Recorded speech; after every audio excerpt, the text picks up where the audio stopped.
Good afternoon, everyone. My name is Andrea Carmona. I am the OCC's Public Affairs Manager, and on behalf of the Ontario Chamber of Commerce, the Discoverability Network, and the Women's Entrepreneurship Knowledge Hub, I would like to welcome you all to this important conversation on the power of difference. I would also like to thank OMERS Infrastructure for their invaluable partnership and making this event possible today. To begin, I want to acknowledge that while we are in cyberspace, I am coming to you from the traditional land of the Huron-Wendat, the Seneca, and the Mississaugas of the Credit. Today, this meeting place is still home to many Indigenous people from across Turtle Island. As a first-generation immigrant and settler, I am grateful to have the opportunity to work and live on this land. I am committed to a continuous learning journey so I can do my part to advance truth and reconciliation. So why are we here today? We know that the COVID-19 pandemic has disproportionately impacted women and members of equity-deserving groups. In 2021, we published our She Recovery Project, titled the She Recovery Project, our report, outlining the challenges facing women in the labor market and making recommendations to both federal and provincial governments on how to address this crisis. But the crisis is far from over. According to an RBC report, nearly 500,000 Canadian women who left the workforce during the pandemic have not returned. We know the impacts have been even more acute for women with intersecting identities. However, today is about discussing opportunities to advance women's labor market participation and championing an inclusive economic recovery. Taking concrete actions to drive diversity and inclusion across workplaces, irrespective of sector, is a vital step to achieving this. At the OCC, we believe that diversity and inclusion is both a moral and an economic imperative. We are proud to announce that we have recently signed on to the Government of Canada's 50-30 Challenge.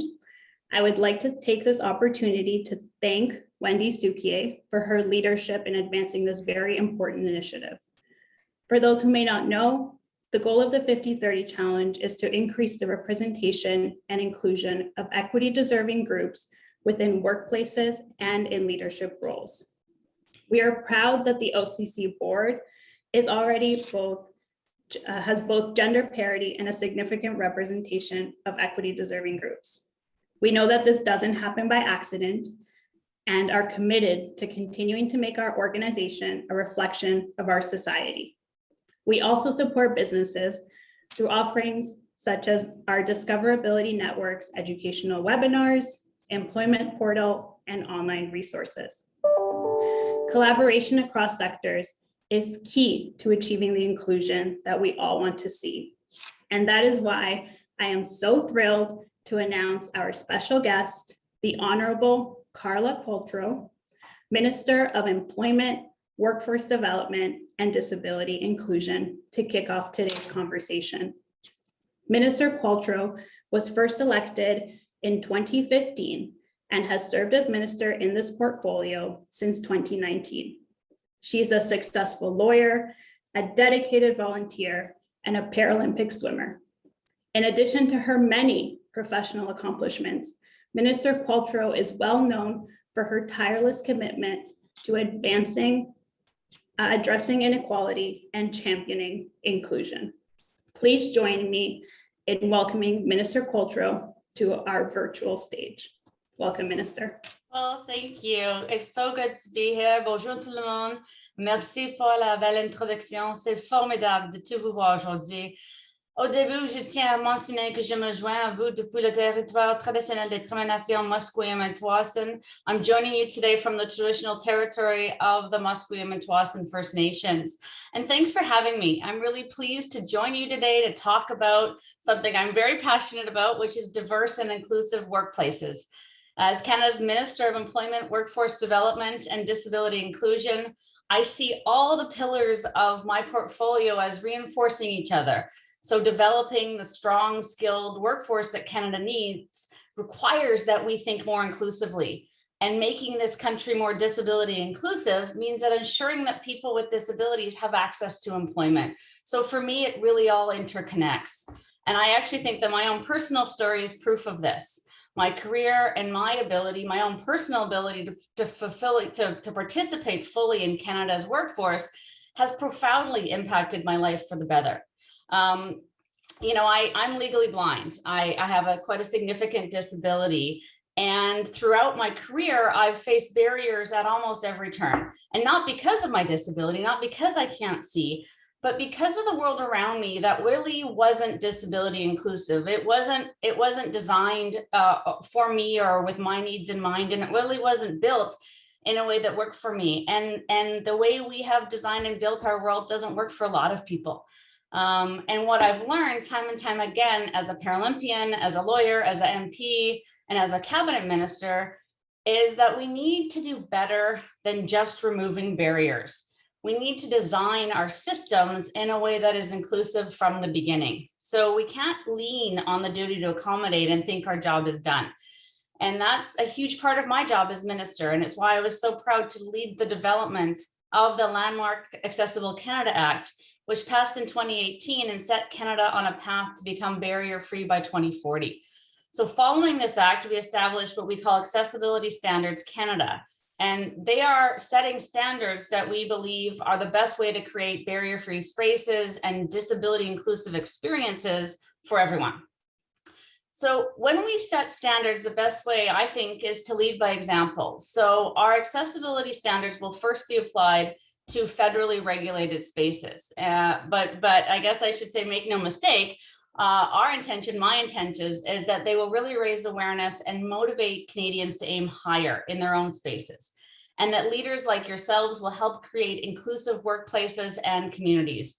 We hope and believe that they will spur a culture shift across Canada towards disability inclusion and really create a society where the principle of nothing without us is ingrained.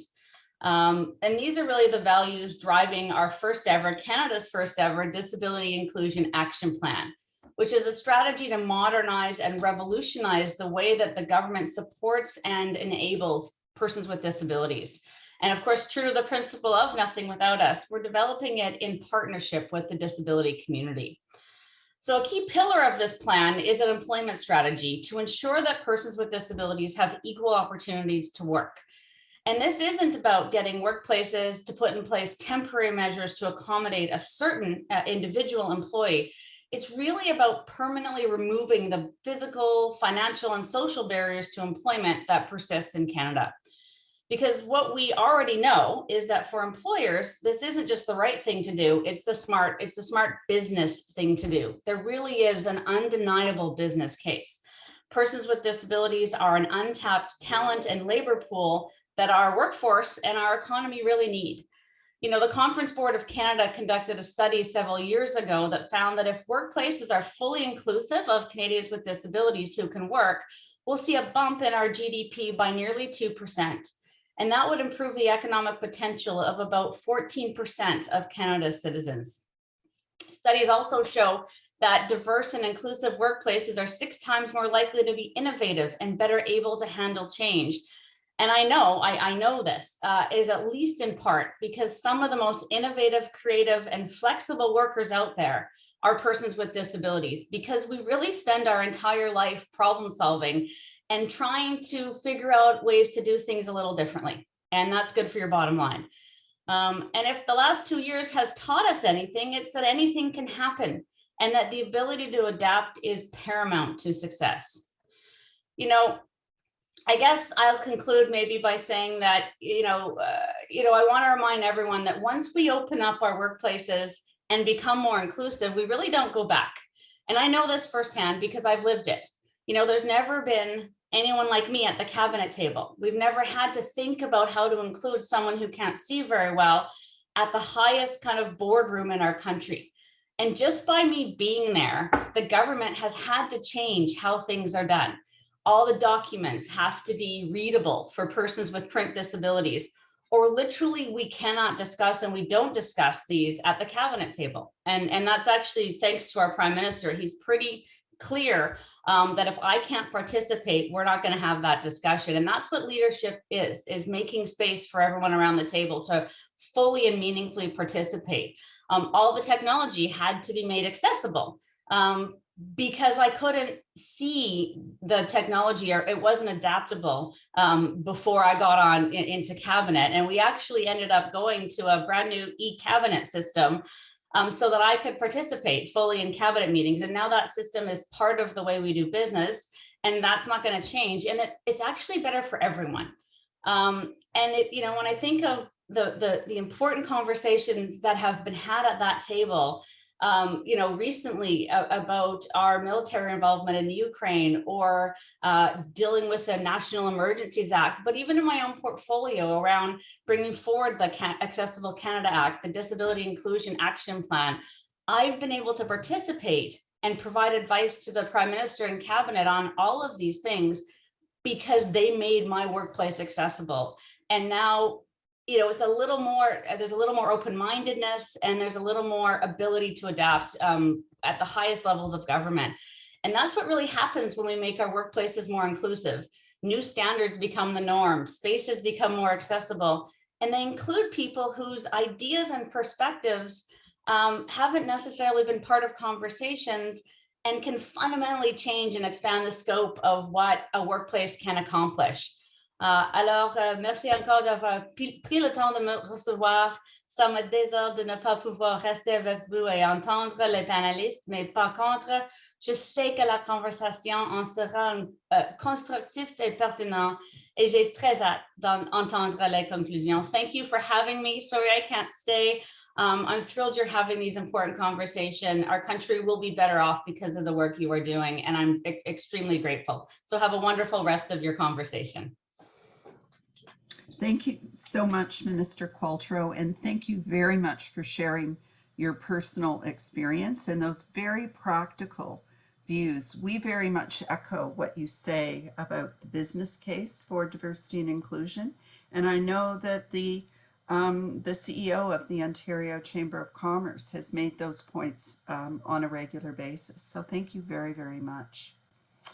My name's Wendy Sucher, and I'm really pleased to be here. I lead the Diversity Institute at Ryerson University. We're the research lead for the Future Skills Center. We lead the Women Entrepreneurship Knowledge Hub, and we're also involved in advancing the 50-30 Challenge. And I have to say, my day was made by the announcement that the OCC has joined the 1,500 organizations that are committing towards gender parity and increased diversity in leadership on their boards, because it's critical. If we can't see it, we can't be it. And leadership sends a signal to everyone in the organization, to everyone outside of the organization, about who belongs and what is possible. So leadership, in my mind, is absolutely critical, and I know we're going to talk more about that today. One of the projects that we've been involved in for over a decade is Diversity Leads, which has tracked the representation of women and other diverse groups in leadership in Canada. And it's no secret that women remain underrepresented in leadership roles, and that contributes to the wage gap. That contributes to the aspirations of girls, women, and especially, for example, entrepreneurs. But when we also look at racialized peoples, what we see is the story is even worse. So for example, in the city of Toronto, many of you have heard me say this before, where half the population is racialized, white women outnumber racialized women on corporate boards by 12-1, even though they're 1-1 in the population. And just harking back to what the minister said, from our perspective, that's part of the reason why an intersectional lens is so critically important. She talked about the challenges facing persons with disabilities. I've said it before, I'll say it again. University graduates with severe disabilities have worse employment outcomes than high school dropouts.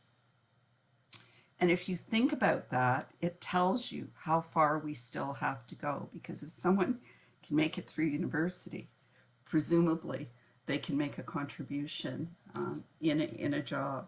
We know that Indigenous peoples, it's really been brought to the forefront, the impact of our colonial genocidal past and the effects that has had on intergenerational trauma and disadvantage in Indigenous communities. So when we think about women, we have to always also think about Indigenous women's.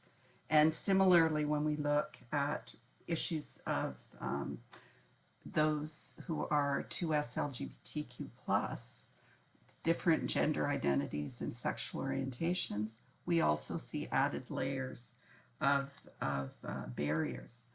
But I don't want to dwell in this session, as the minister said, on where the barriers are. I want to also flag some of the progress that has been made, because there's no question that COVID really intensified our attention on the disparities that existed before. The burden of unpaid work on women came into sharp relief, and it was actually a year ago at the announcement of the She-Covery paper launch that the CEO of the OCC said very clearly, childcare is not a women's issue, it's an economic issue. And we've made tremendous progress, even over the last year, in moving towards a national childcare policy, which will have transformational impacts on the opportunities for women. The work that we've been doing to transform workplaces, when we think about worker-centered approaches, more focus on health and well-being, more focus on supports for mental health, because COVID has taken such a terrible toll, and more focus on flexibility in the workplace to allow women and others who require more mobility and options in terms of where they work and when they work. That too has been one of the positive impacts that COVID has wrought. And then there's what we've seen in the small business sector and for entrepreneurs. And there's no question that COVID has been devastating for small business. And small business is the engine that drives the Canadian economy. And if those small businesses are led by women, or by Black entrepreneurs, or by Indigenous entrepreneurs, or other diverse groups, the impacts have been even more profound. And yet, in spite of those disadvantages, we've seen incredible innovation. We've seen businesses transform very quickly to provide digital services and to, in fact, go global. So one of the things I'm hoping we can do in our discussion today is to focus on where we are going rather than where we've been, and on concrete actions that will help us maintain the momentum to rebuild better a more gender equal and diverse and inclusive workplace for all. And with that, I would like to hand it over to Cathy, who will moderate our discussion. Thank you so much, Wendy. It's so wonderful to be here, everyone, to help celebrate women's achievement, raise awareness against bias, and discuss how we can take action for equality. And of course, to be among our amazing Power of Difference panelists. My name is Cathy Kabarez. My pronouns are she, her, and hers. I'm a Canadian certified inclusion professional and an advisor at the CBC, the Canadian Broadcasting Corporation, and the Equity and Inclusion Department. In the last few years, I've launched several new programs at the CBC to foster a more inclusive, equitable, and welcoming workplace, a workplace that is free of discrimination, bias, and stereotypes, which really echoes this year's themes for International Women's Day. Today's conversation really resonates with me. I believe in the power of difference because I believe it's important to showcase and celebrate our unique abilities and perspectives. So here's how I fit into today's discussion. I'm a straight cisgender woman with an invisible episodic health condition. I am also a second-generation Arab Canadian. My parents settled in Windsor 5 decades ago, and they slowly adjusted to living in a different country, learning a new language, figuring out systems and processes and policies that were foreign to them. Despite these obstacles, they were grateful for their steady blue-collar jobs. As the youngest child in a traditional Arab family with two older brothers, I often felt the inequities of not being able to do what I wanted to and what my brothers did simply because I was a girl. Whenever I could, I raised my voice to break the bias. Back then and today, I continue to do so in my current role. I'm truly grateful to be facilitating today's conversation on the power of difference and how our unique identities and intersections add so much value to our work and communities. I'm excited to hear from our panelists, Justine Fidak, Nadine Spencer, and Maya and Ziv. I'll pass the mic right now to Justine, who will introduce herself.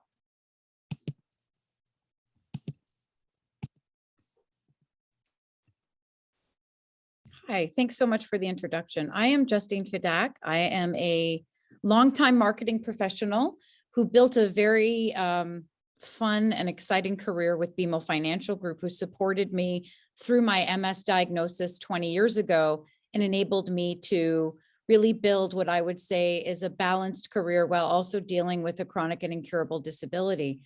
I left BMO in 2020, continued my marketing consulting, and am very proud to be the Chief Marketing and Culture Officer for a social wellness club in Chicago named Beyond. I am a dual citizen, Canadian born, and also now living in Chicago. It is my absolute pleasure to be part of anything from my home province. Thanks, Justine. Now over to Nadine. Hi, everyone. Good morning. Thank you so much to all the organizers for having this discussion. I'm Nadine Spencer.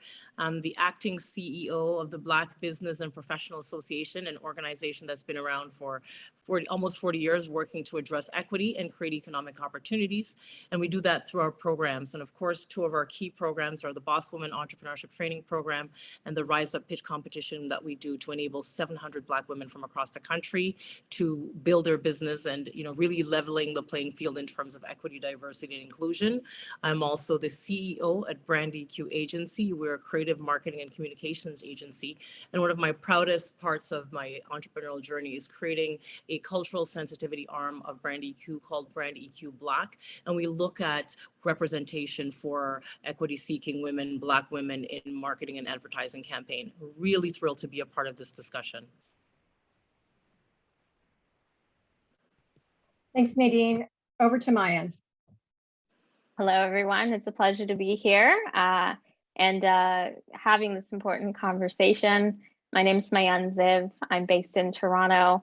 I was born with a disability. I have used a wheelchair throughout my life, and that's really what kind of motivated me to start asking questions similar to what Minister Qualtrough had mentioned about why the world around me hasn't been built in a way that I could actually engage meaningfully.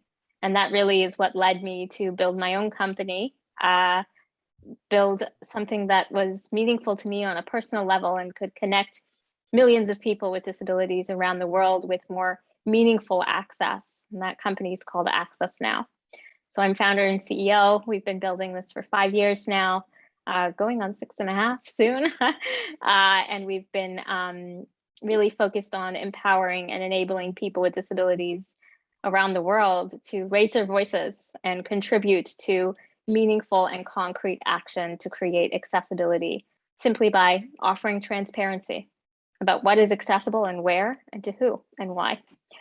So really excited about this conversation.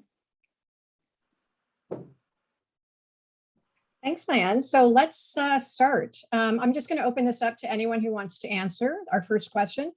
While challenges predate the pandemic, we know that the COVID-19 crisis has significantly impacted women's economic advancement and labor market participation, even more so for women with intersecting identities. What do you think can be done now to reverse the trend? Cathy, I'm happy to start.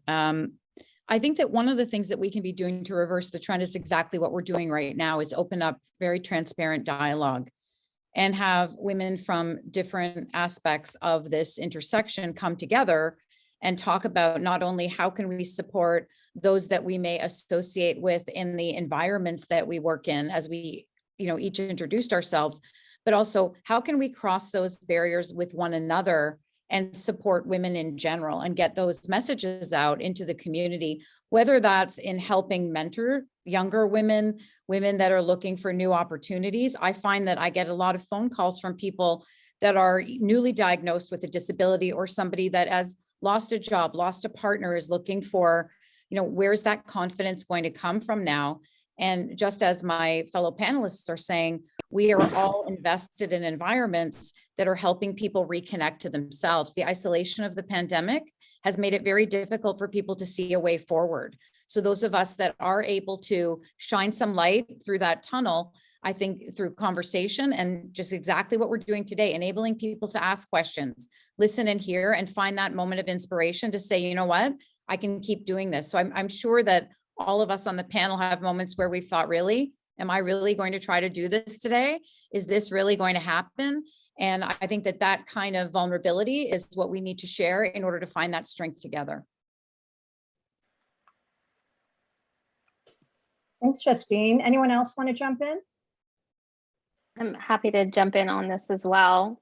I think that it's really important to recognize that there have been some significant fractures in supporting certain groups throughout the pandemic. And that's my cat scratching on the wall. So I really apologize if there's some interference. It's impossible. I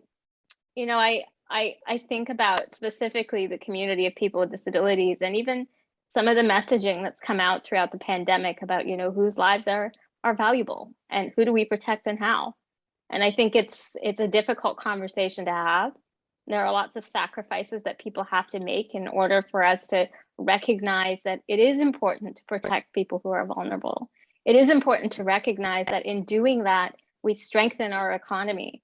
And in doing that, we support each other to reach our own full potential. And I think, like, if we don't stop and ask those hard questions about who's not being heard and why, who's not at the conversation, what's preventing them from even being there, it's very difficult to reverse some of the trends that we've seen throughout the pandemic and prior to it. So it's not an easy thing to do, but I think it's a very important thing to do. Absolutely. And just on a final point, all the points made by my esteemed panelists are very relevant and so important. But, yesterday I did a talk and I mentioned Sojourner Truth's a famous speech, Ain't I a Woman? And she says, if your cup holds a half pint and if my cup holds a pint or half pint and yours is a quart, shouldn't we all make sure that all women have our same share? And I think if we approach from that perspective, when we sit at tables and we look at the individuals around that table and we see that there's a divide and there's a gap, I think it's our responsibility to ensure that we're all getting our fair share, our equal share, as part of the equity and inclusion for everybody. I just want to jump onto that, Nadine, because I think that's really important. And I know that from the standpoint of, there are times that people, I saw in the Q&A, someone asked about how do we start this conversation at home and at work? There are times that people think, well, why do I need to pour some of my water into this person's cup? And the thing is, sometimes one cup is much more full. And it's funny, like I always have water. So if I have half a glass and Nadine has an eighth of a glass, then I need to give her a portion of mine to equal the playing field. And that's the only way that we can keep stepping up for each other. And it does come in that way. And I do think that is a concept, Nadine, that is one of my favorite speeches that you're touching on, because it does mean that sometimes some people may feel that they're going to have less to give others more, but really that's not the case. It's the more that we give to everyone, the more that we all have. And I think that concept for all of us is important to really think about is, where is my cup and what am I doing to make sure I'm equalizing the cups around me? I absolutely love that. Kudos, absolutely. And I have another example. I remembered one day I was sitting on a panel like this, and Wendy said, I get asked a lot to be on boards, and she says, well, when I get there, I'm thinking, are you asking another woman? Are you asking a woman of color? Are you asking an equity seeking person to be at this board? And that's what we need to do, is be intentional about when we're presented opportunities and we're in the room, who else is not in the room? And how do we bring them in? And we have to use our voices and ask those questions to ensure that everyone is having an opportunity to be at the table. So it might mean that, yes, you might have to step off in that invitation to bring someone else in, but it's something we have to be intentional about. Fully agree. Yeah, I love that piece about intentionality. And speaking of that, and speaking of your amazing kind of leadership skills already, obvious to us, Justine, I just want to throw this one to you. Anyone can jump in afterwards, but what is the role of leaders in creating diverse and inclusive workplaces? What do you think? Well, I think we've already started that conversation. I'm just going to build on what we've talked about, which is, it is actually sometimes having the wherewithal to say, I've said this many times, I see too many people that look like me in this picture around this table having this conversation. So how can we possibly, or I don't see enough people speaking up about disability or women with disabilities or people of this, demographic. And we need to be sure that when we're talking about inclusion, that we're including people from all ages, environments, experiences, whether that is in a lot of cases for us in Canada, we do have a large diverse immigrant population. Are we hearing from women that are newer to the country and the challenges that they have and the perspectives they have? Do we have our own biases? Are we willing to say, hey, Nadine brought up something important, or hey, Mayan just said something that I don't truly understand. So while Mayan and I both live with a disability, and you also, Cathy, talked about that, they're all different. So just because we have one label, women, disabled, Black, white, all these different things, it doesn't necessarily keep us in a vacuum. It means I can share my perspective. And at times as a leader, that means I have to say, look, I don't think I'm the best person to lead this work. I think it should be Nadine, or I think it should be Cathy for this reason. I will support her, but I'd like to give her a chance. Or younger women. Of course, this person doesn't have 30 years of experience like me, but I'll take my 30 years of experience, and I need this generation to tell me why that I have a blind spot here. So I think leadership is about actually enabling others to take the lead. And so I'm at a stage of life where, for me, that brings me the greatest pleasure to see other people succeed. So my joy is in saying, how can I help you? What can I do for you? And I think that is actually a perspective that is helpful, that's helped me deal with my own disability, because you do need a lot of help in life, whether you have something that, is mobility challenging, mentally anguishing, we all need help. So I think that vulnerability is actually what leaders need to embrace, is I don't know everything. And I'll share what I know, and what I don't know, I'd like to learn more about. So to me, that's the number one thing that I talk about, Cathy, in any form where we talk about inclusion and disability and equality. I love that. Points. Yeah, exactly. Nadine, do you want to jump in?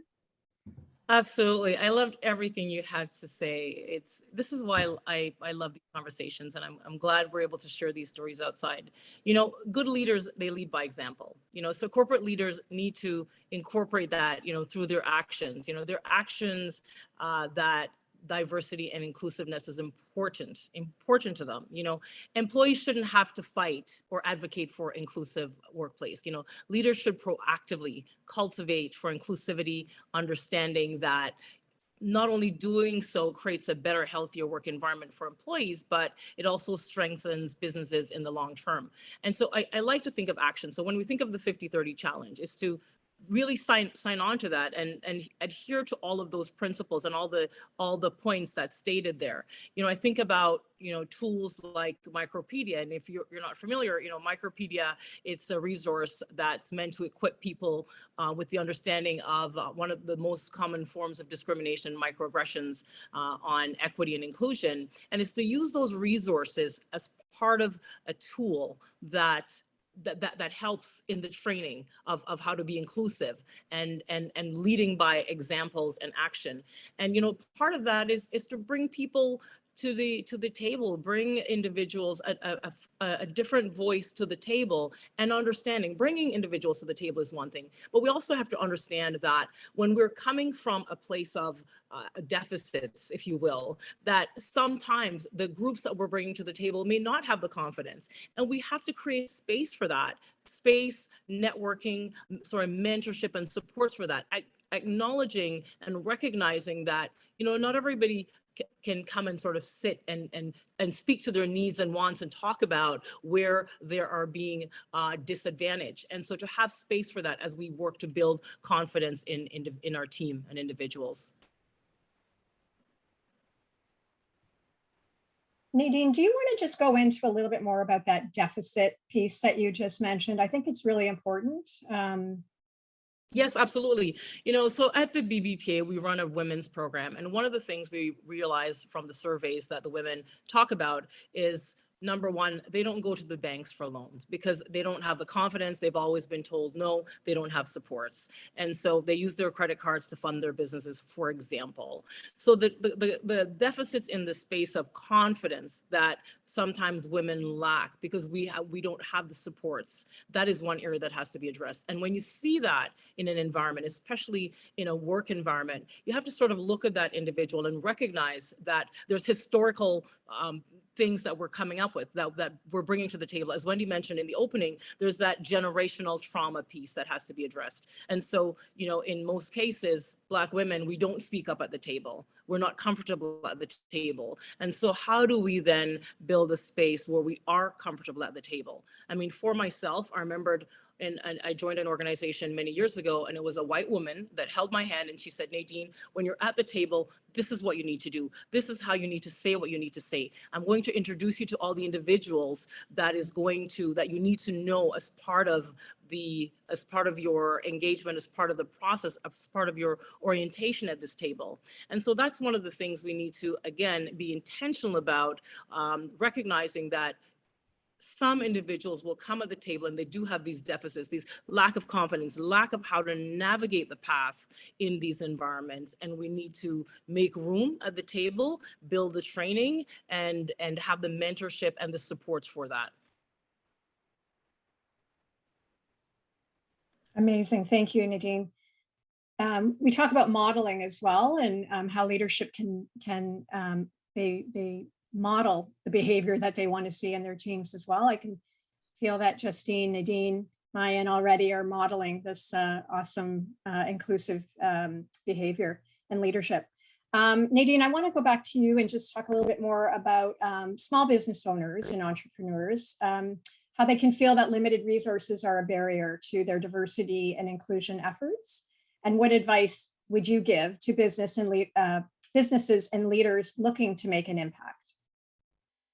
So, you know, you don't have to spend a lot of money to emphasize diversity, equity, and inclusivity in one's corporate environment. You know, fancy programs and comprehensive trainings are helpful and can communicate businesses' commitment to integrate DEI into your company's value. But what is most important is being truly committed to diversity and inclusivity and demonstrating this with words and actions. You know, even if it's something as simple as, you know, as I said, asking employees for input and being able to open ourselves and be and ready to accept that input. You know, one of the things that I like that said already is nothing about us without us. So again, it's having us at the table.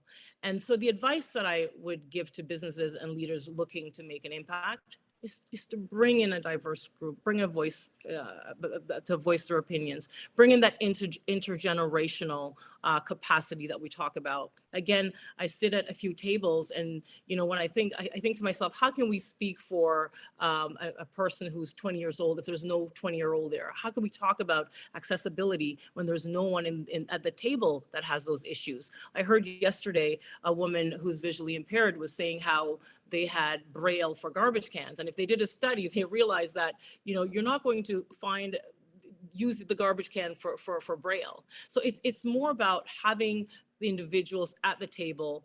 As in the world of marketing, I say you always bring your target audience in.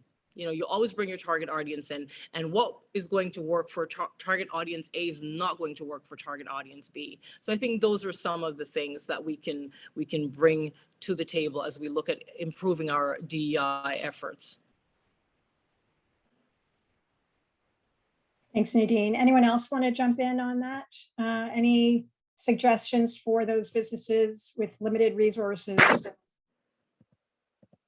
I think I could just add that I think one of the difficult things to do, and through my work, I've had the pleasure of engaging with some of the biggest companies in the world, and how they go about thinking about the inclusion of people with disabilities specifically.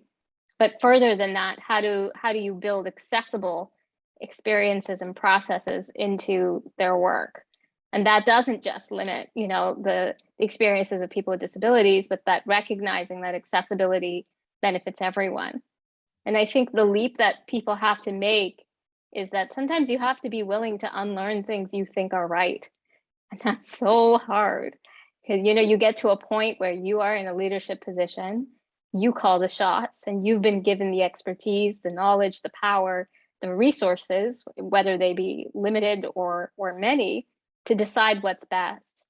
And it takes a certain level of humbleness to say, we got to do things differently. We have to unlearn the things that I thought were right, the things that I might have invested in, protected in for years, if we're going to actually create progress towards truly meaningful, equitable inclusion. So I think, like, when I offer to people some of the first things that require almost no resources is just the opportunity to be exposed to difference.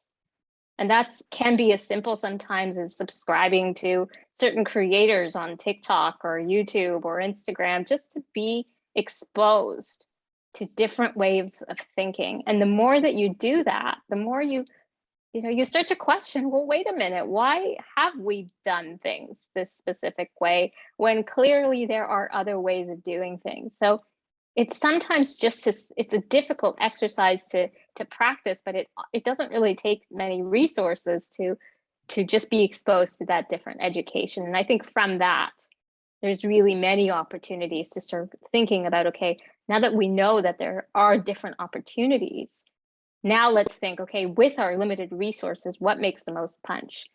What's measurable as opposed to wordy?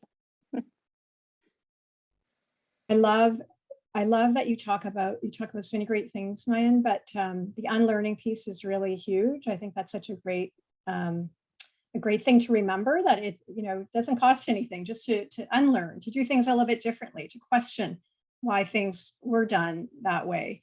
I'm the manager of a program at the CBC for people with disabilities, and we invite them into the company on a paid internship. And one of the simple things that they asked for at the time, and this is before COVID, is just a flexible work schedule, to be able to work from home when they needed to, and to just have a little bit more flexibility. That didn't cost us anything. Like there wasn't an added cost there. It was just about being a little bit more flexible in terms of how we approach work. So I do love that you're bringing up some items there that don't cost anything. It's even to do a social media audit. Who are you following on social media? What books are you reading? What films are you watching? Just to kind of have diversity and representation there as well. So Mayan, I'm going to go back to you. So the next question is about a little bit more about progress on diversity and inclusion. And we know that the real progress on D&I initiatives requires proactive and ongoing effort. So what are some of the strategies? Share a little bit more with the audience on how to contribute to the progress. I think something that's important to do is to not make it like a trend-based stunt. So sometimes, there are certain swells of activity and momentum that cause organizations to dive into a certain area and say, okay, we're going to make a mark here, and it's going to help us on a few fronts.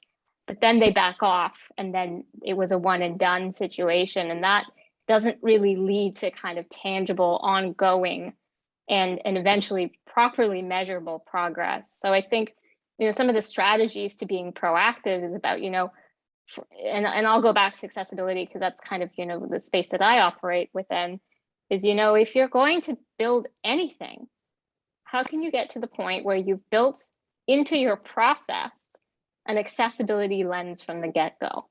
And not, we're going to build a program, we're going to build an employment strategy, we're going to build a product.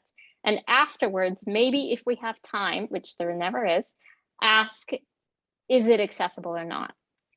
And if we flipped it and said, from now on, any single thing that we ever do will A, include the representation of people with disabilities or people of any other group. It will not be moved forward until we come to understanding that, yes, we've made certain milestones to, let's say, make our products digitally accessible. And from there, we will ensure that every step of the way, we kind of follow those decisions that we honor as a process within our company. So I think the proactiveness is just about kind of putting in place decisions that everyone on the team buys into. And I think sometimes and it is changing now, I think maybe for the first time in a long time, let's not put the onus of DE&I progress on, the chief inclusion officer or the person in HR or, the accessibility lead. It cannot be one person's job. It has to be something that an entire organization buys into. So, the strategies are really about putting a process in place that you can follow each time and identifying every single person's role within an organization to contribute to it. Thank you for mentioning that, Mayan. As someone who works in the equity and inclusion department, it's definitely not all up to us to carry forward inclusive policies and just a sense of belonging. So thank you. We talk about it being a shared responsibility. So it's definitely across the company. Anyone else want to jump in on some strategies for real progress on D&I efforts? Sure. No, sorry, go ahead, Nadine. Okay, sure, and I'll be quick. I think, in this space, especially since, George Floyd, the most conversations we've had about diversity, equity, inclusion is since the murder of George Floyd. And what's happening is a lot of companies are coming to this table, and yes, they've had DEI policies and statements, but it's not visible in the organization. And so I think, part of the work is ensuring that people can see your intention through the work. As you're walking the talk, people can see your intention. For International Women's Day, we'd come up with a campaign and we asked a lot of corporate partners to partner with us on the campaign, just to talk about how they're moving forward with gender equity. And many of them declined, like huge companies declined because they did not have, or they felt they didn't have something to show. But, I think that would have been an opportunity to take baby steps, just one thing. I think the process is that you start with one thing, don't be afraid. And if we as corporate leaders are afraid, bring in other voices to the table that can help us along. And let's try to have one quick win, no matter how small that is, because one small step over 10 years will have a big rippling effect for everyone. So I was just going to add, Cathy, that I think that when I listen to what we're talking about, and I'm going to take it to kind of this more sort of meta place, but what happens a lot of the time is inclusion, equity, and anything that sort of has any of these words attached. People think it's something committee based, or, oh yes, you have MS, so that's why you're the advocate for that. And I've tried to sort of wind that back and say, actually, it's about culture. It's about our environment. It's about how we connect as human beings to one another, and bringing it down to the human level of curiosity vulnerability, and intention. And so we've used all those words along here. And I think that it's the human to human connection of saying, I don't really understand what Cathy means when she says, or I wonder what Nadine's experience or Mayan's experience is, or how this feels. And I've been very fortunate to have friends that my natural need to question and understand things, they've said, well, actually, as a, woman of color, I don't feel like I can just pick up the phone and network the way you do. And I'm like, really? And so some of these things, and I've had men say the same thing to me. Well, as a Black man, I don't feel comfortable to do that. And I said, well, how can I help you? So there are things that we all feel uncomfortable about that are surprising. And the people that have said this to me are senior executives in major corporations. These are not people starting out in their career.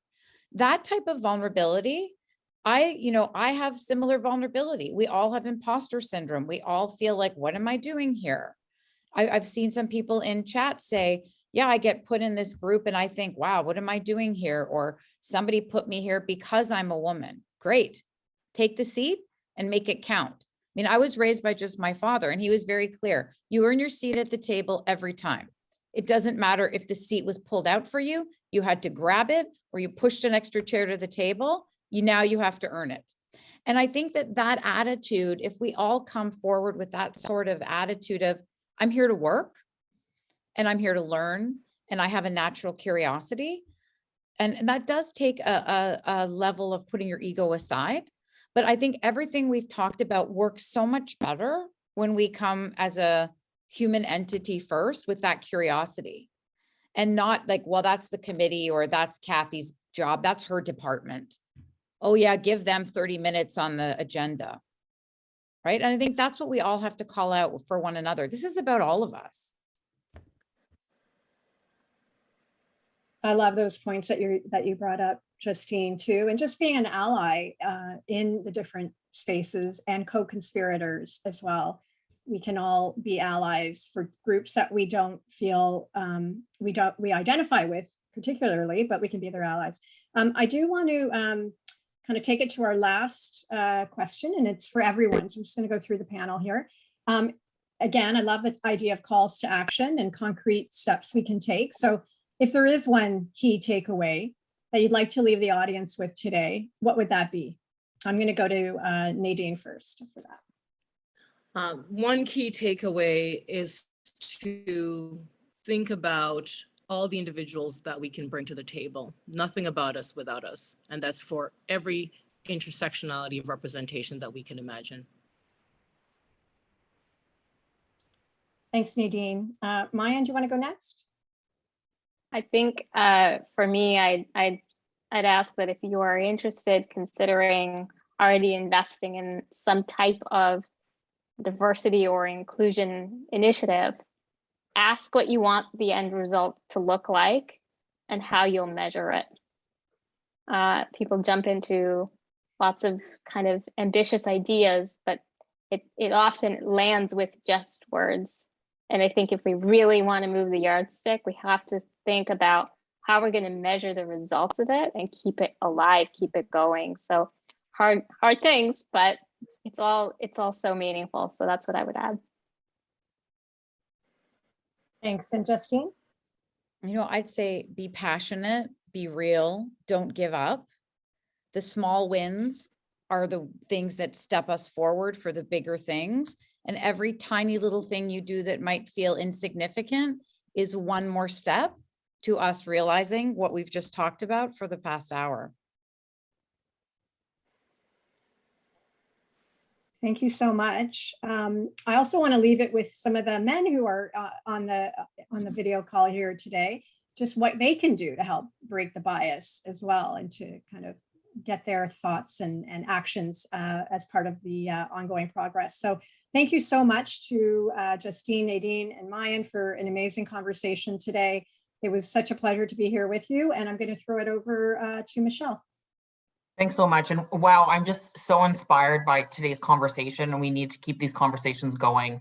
I'm Michelle Eaton. I'm the Vice President of Public Affairs at the Ontario Chamber of Commerce. Enormous thanks to the OCC's team for their amazing work on bringing this discussion together, our speakers for their engagement and your leadership in this space, and you, the audience, for joining us, because you're an important part of this conversation. Again, thank you to our partners, OMERS Infrastructure, the Women Entrepreneurship Knowledge Hub. Thank you, Queen Wendy, the Discoverability Network, for making today's event possible. And if you're not familiar with it, the Discoverability Network, it connects businesses to people with disabilities to address workforce needs. So if you're a job seeker with a disability, or if you're a business seeking to connect with someone with talent, please go to www.discoverability.network and join at no cost. The Ontario Chamber, I'll leave you with this. The Ontario Chamber is dedicated to creating more opportunities to build more inclusive workplaces in labor market participation. We will continue to kick down doors with you to break that bias. Wishing you all my best. Have a great afternoon. Thank you. Thanks, everyone. Bye. Thank you so much for having us.